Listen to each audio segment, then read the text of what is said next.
নমস্কাৰ পুনৰ এটি মিনি ভ্লগ লৈ আকৌ আহিছোঁ আপোনালোকৰ মাজলৈ। আশা কৰিছোঁ আপোনালোক সকলো ভালে আছে, ময়ো ভালে আছোঁ। বতৰটো আজি বেয়া, বাহিৰত বৰষুণ। ৰাতিপুৱা ভাত পানী খাই উঠি একদম ধুনীয়াকৈ এক কাপ চাহ বনাবলৈ লৈছোঁ। চাহ খোৱাৰ অভ্যাসটো আগতে পিছে নাছিলে, কিন্তু এতিয়া উপায়টো নাই, খাবই লাগিব বা নিজৰ কাৰণে নহ'লেও আনৰ কাৰণেতো কৰি দিবই লাগিব। গতিকে খাওঁতে অকণমান অভ্যাস হৈ গৈছে। ভাত খোৱাৰ পিছত ৰাতিপুৱা এক কাপ চাহটো লাগেই, লাল চাহেই হওক বা গাখীৰ চাহেই হওক। একাপ আজি গাখীৰ চাহ বনালোঁ। গাখীৰ চাহ কাপ বনাই ধুনীয়াকৈ খাইছোঁ আৰু সুধিছোঁ কেনেকুৱা হৈছে, যিহেতু বনোৱাৰ অভ্যাস নাই।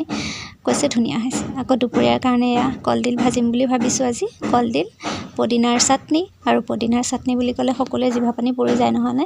আম টেঙাৰ লগত, কলি আমৰ লগত পদিনাৰ চাটনি, মোৰে জিভা পানী পৰি গৈছিল। আৰু আজি বনাম কচুৰ পিটিকা, দালি।